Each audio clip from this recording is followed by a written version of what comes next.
Mega Noticias Torreón tiene un nuevo horario con Víctor Hernández a partir del 27 de noviembre, 20:30 horas.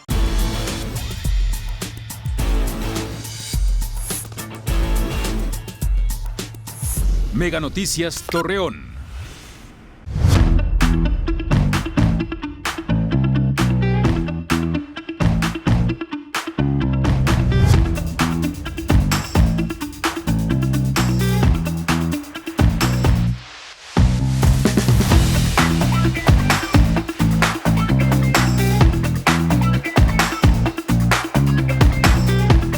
Le agradezco mucho que nos acompañe en esta primera emisión de Olla de Grillo. Soy Víctor Hugo Hernández, un servidor, y le agradezco mucho que tenga el tiempo para escuchar y ver este programa en el que trataremos de hacer un recuento breve de lo que se espera para este 2024.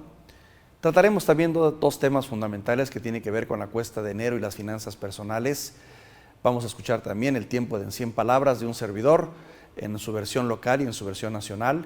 Y si me lo permite, también platicaremos con Luis Rey Delgado sobre cómo enfrentar 2024, que es un año de muchas actividades y emociones. Comenzamos con lo que es 2024. ¿Qué es lo que se espera para el 2024? Bueno, evidentemente será un año marcado por el proceso electoral. El próximo 2 de junio tendremos elecciones para la República. Más de 500 diputaciones federales, más de 128 senadurías, 8 gobernaturas, 31 congresos locales, 1,803 ayuntamientos y más de 17,000 regidurías estarán en juego. Una votación en la que participarán o estarán en condiciones de votar por lo menos 97,658,458 personas en lo que es la lista nominal. Un proceso que indudablemente se reflejará también mucho en nuestra actividad pública y social.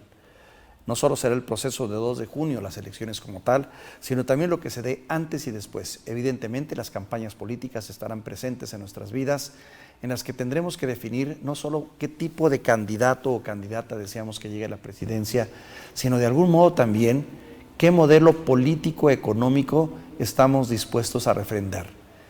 Si queremos mantener un sistema político, si podríamos definirlo como de izquierda o izquierda moderada o más popular, o si queremos un modelo diferente en lo económico, en lo político, no solo son 2 administraciones nuevas, sino son 2 modelos ideológicos políticos que tendremos que decidir los mexicanos.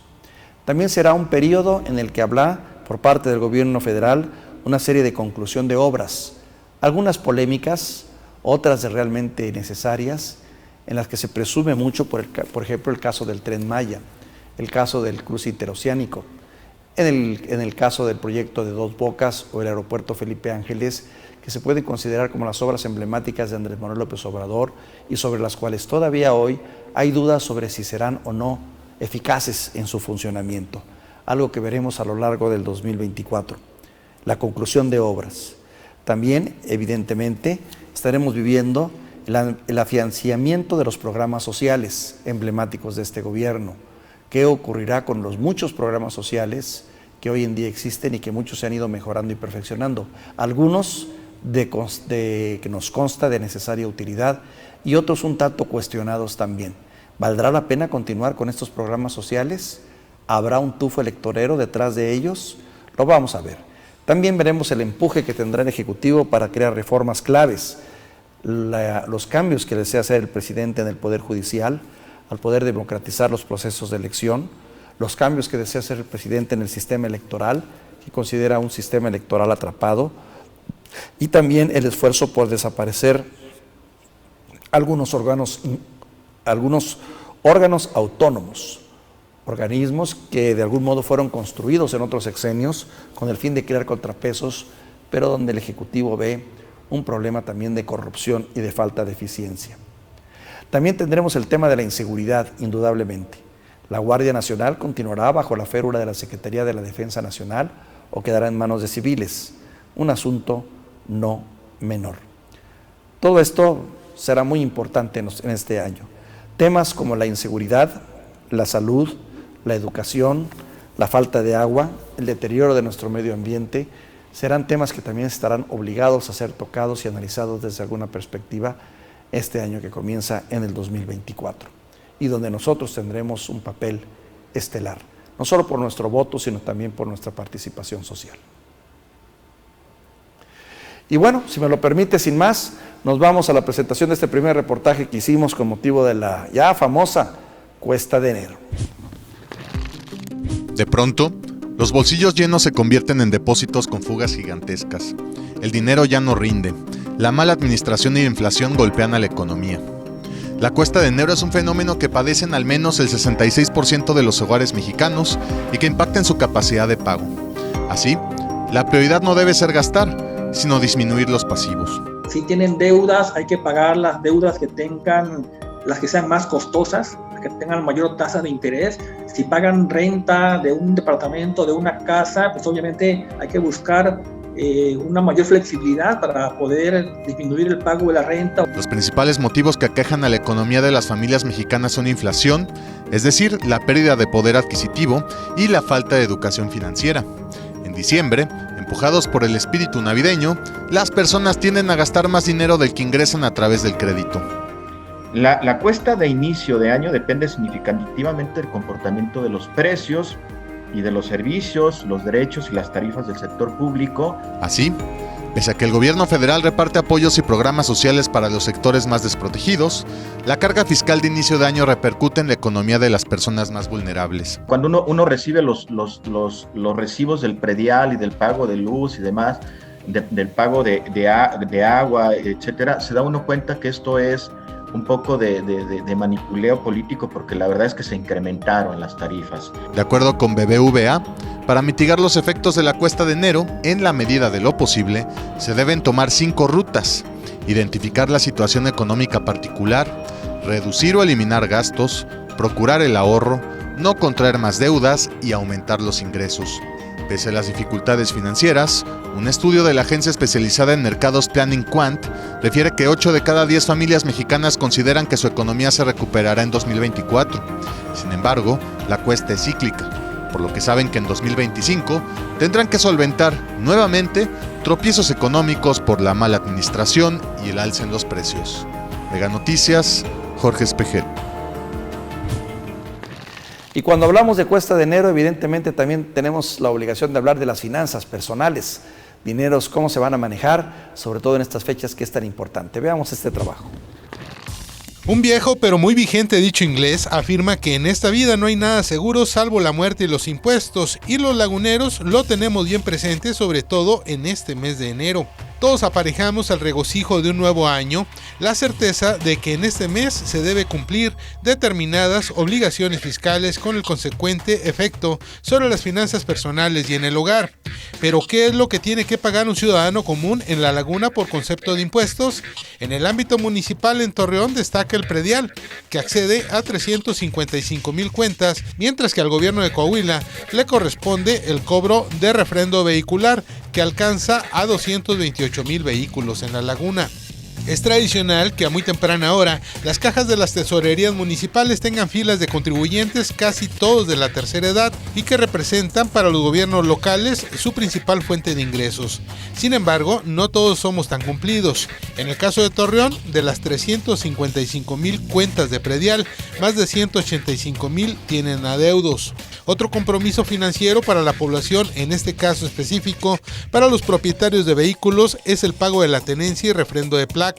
Pese a que hacia el cierre de 2023, el gobierno estatal puso al alcance de los contribuyentes diversas facilidades para cumplir, en La Laguna de Coahuila, del padrón de 228,000 vehículos registrados, alrededor de 63,000 cerraron el año sin pagar sus derechos, según estimaciones de Leticia Castaño, responsable de recaudación de rentas. Alonso Chapoy señala que es importante no dejar todo a última hora y comenzar el año nuevo sin adeudos y pendientes de pago. Claro, no, con el pie derecho, no. Lo más que se pueda agarrar y lo que se pueda tomar hay que agarrarlo. Así, con todo y los vaticinios de un año económicamente complicado, buena parte de la ciudadanía opta por evitar cuentas crecientes a causa de recargos y posibles multas, de modo que asumen con responsabilidad y algo de resignación el deber de cubrir sus impuestos y derechos, aunque ello casi nunca les sea retribuido de manera suficiente con obras y servicios públicos de calidad. Para Mega Noticias, Jaime Gutiérrez.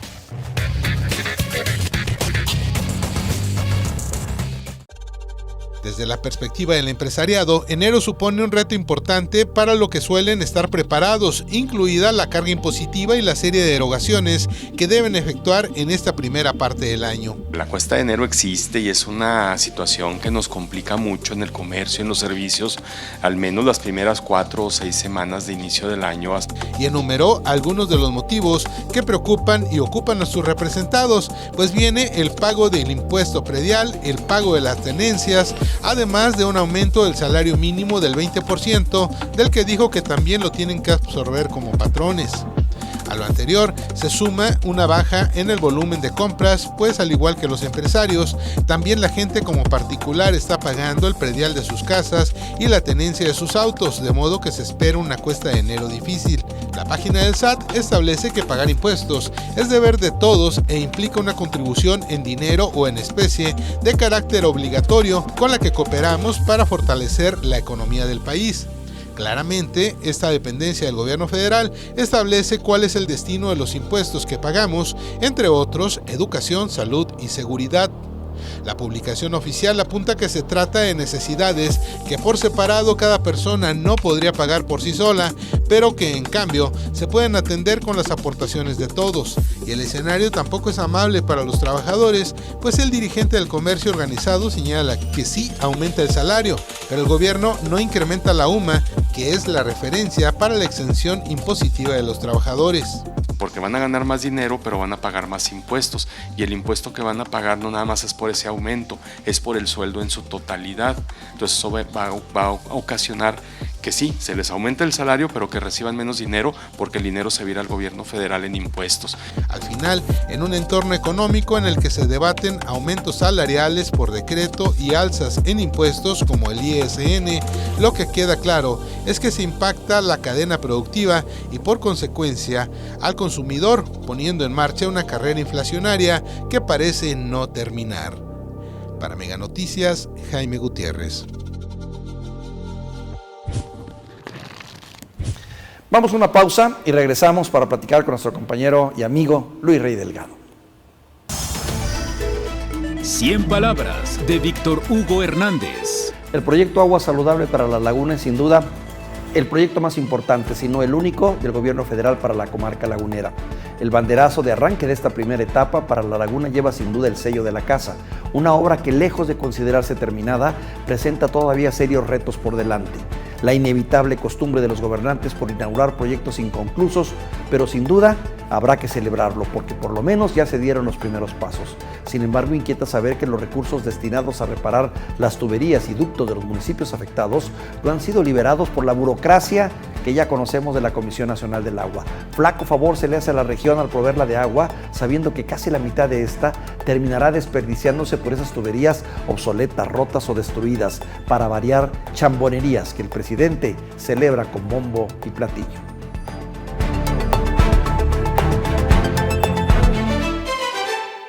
Mega Noticias Torreón tiene un nuevo horario con Víctor Hernández a partir del 27 de noviembre, 20:30 horas.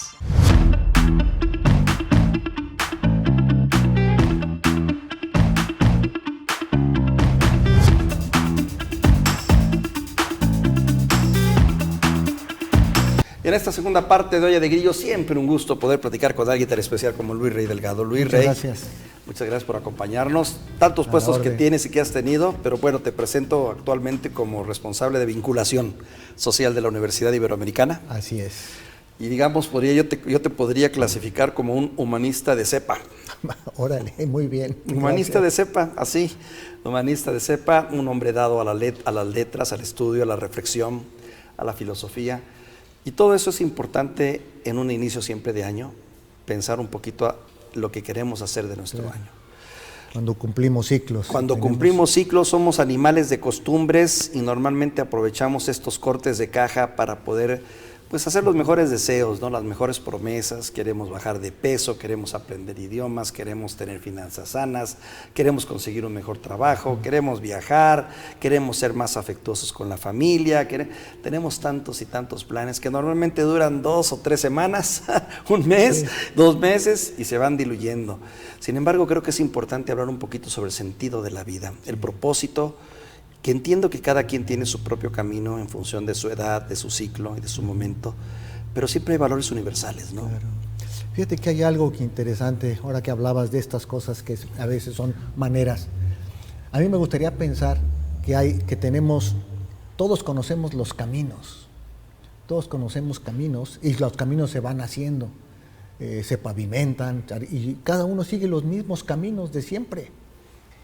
De vez en cuando uno busca caminos alternativos diferentes. Eso mismo pasa con el pensamiento. A veces tenemos pensamientos muy rígidos, siempre la misma manera de pensar, pero cambiar, tener pensamientos un poco distintos, alternativos, ponerte en los zapatos de otro, descubrir otras formas de pensamiento, otras culturas. Yo creo que eso enriquece la vida. Y me parece que eso es lo importante, como pensar, ¿qué nos pasó este 2023? ¿Qué cosas nuevas aprendí? ¿Qué caminos diferentes hice? ¿No? Esa es una... Y cuando pensamos en propósitos del 2024, también me gustaría, ¿qué forma nueva de pensar voy a hacer? Voy a ponerte ejemplos tontos, pero a lo mejor a mí me gusta mucho el fútbol y del fútbol no salgo. Así es. Pero ¿qué tal si pienso cómo es el juego el rugby? O cómo pienso que es el básquetbol o las reglas, cambiar un poco, ¿no?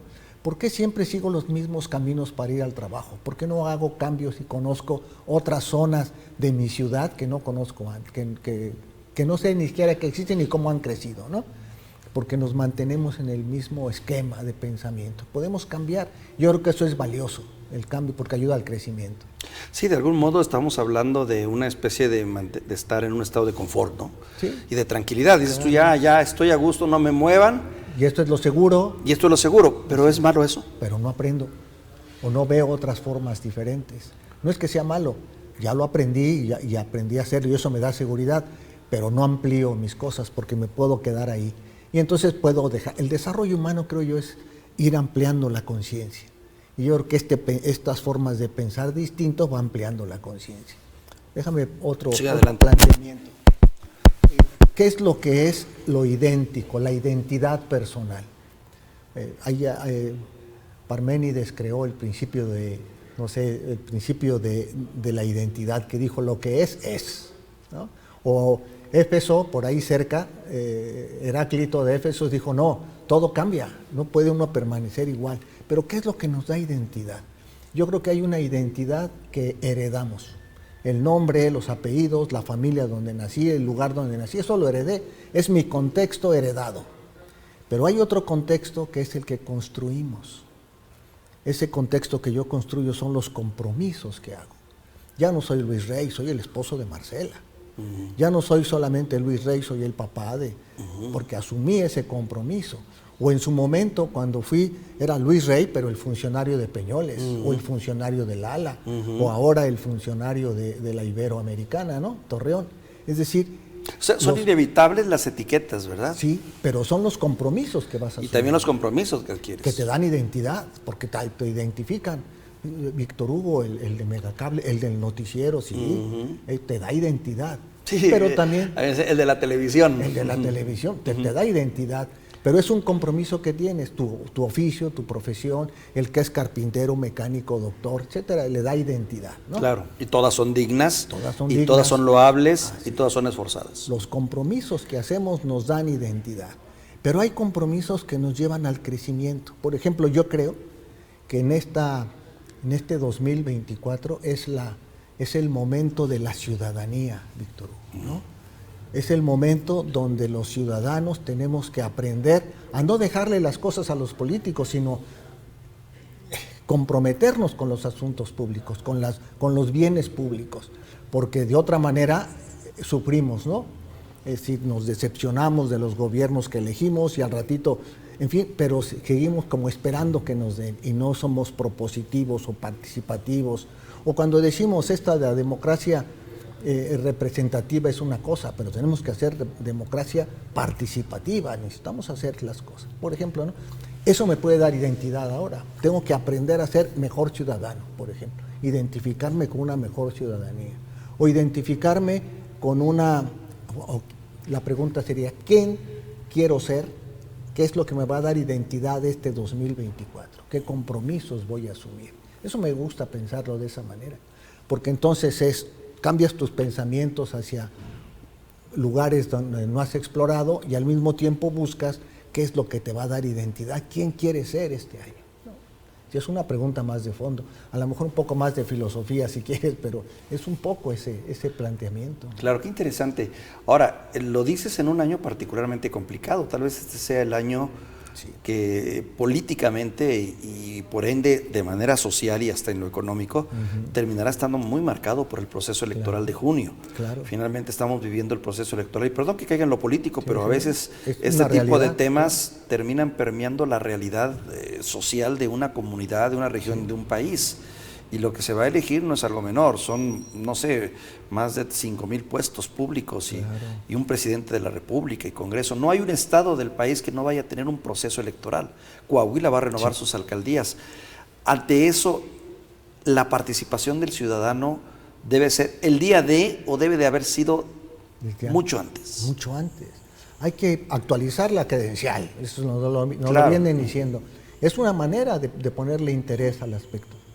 Yo sí creo que cuando algo te interesa, en términos de psicología, le inviertes tiempo y le inviertes dinero.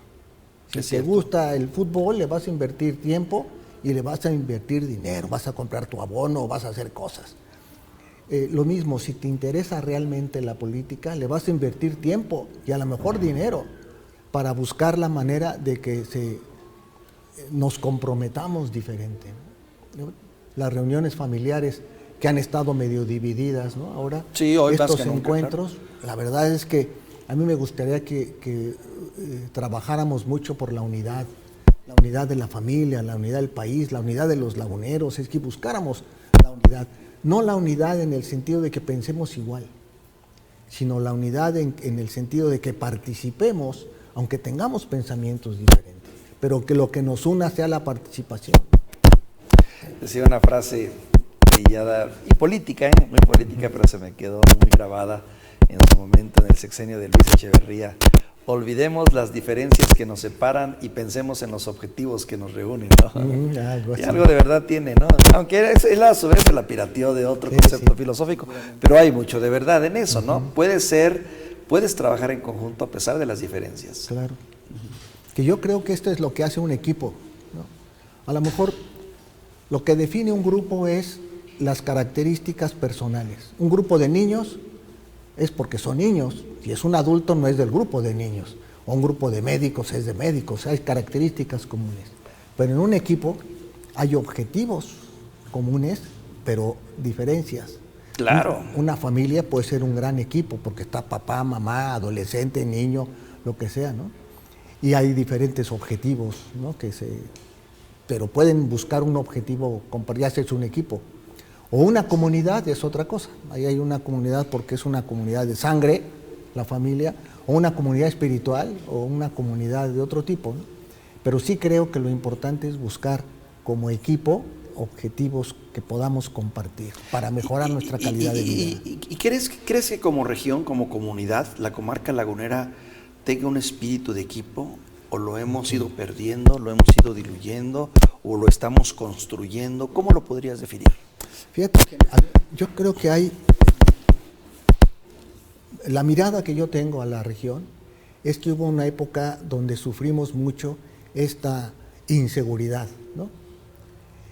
Me doy cuenta que no solamente se tuvo que mover el gobierno, sino se movieron las instituciones y se movieron los empresarios y se movieron la ciudadanía en general para construir una seguridad distinta. Y creamos un modelo con la mando especial, como sea, pero también hubo un grupo de empresarios que crearon un monitoreo de la calidad de vida, de la seguridad con el Consejo Cívico, ¿no? Y que se formó, empezaron a surgir grupos, ¿no? Los jóvenes empezaron a hacer estos cursos de liderazgo para jóvenes, etcétera, como que ha ido moviéndose poco a poco. Ya llevan un buen tiempo, ¿no? Porque esto empezó en el 2014, la Asociación Cívica de La Laguna con los jóvenes líderes, o el Consejo Cívico que comenzó 2 años antes, pero este proceso ha ido consistentemente y han ido creándose nuevas estructuras ¿cómo te puedo decir?, donde están buscando construir un mejor lugar para vivir. Creo que esto ha sido lo importante.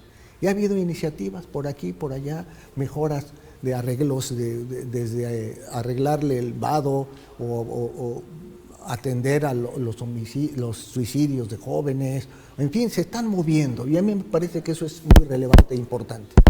Yo creo que nos falta, ¿no? Porque estamos apenas aprendiendo, pero me parece que se ha logrado mucho con esto, ¿no? Que tenemos una ciudadanía en crecimiento.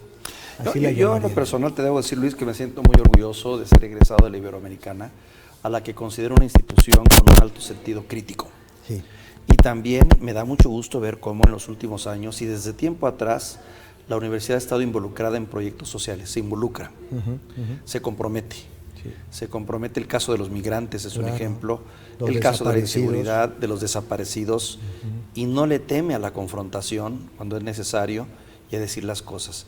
Sin embargo, me preocupa que no es la constante, no todas las universidades están en el mismo tono. ¿A qué se lo atribuyes? A lo mejor hay diferentes intereses que se cuiden, ¿no?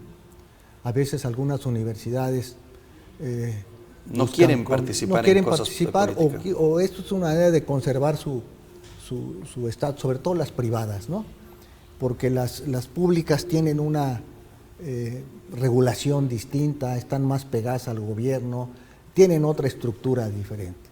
Y las universidades, yo diría, privadas, que pueden tener una actitud más libre, desafortunadamente no necesariamente eso, prefieren su supervivencia que su participación o su incidencia social. De algún modo renunciar a los compromisos de una universidad. Claro. Porque una universidad tiene muchos compromisos, o sea, no solo el de investigación, el de educación, sino también la transformación de su sociedad, ¿no?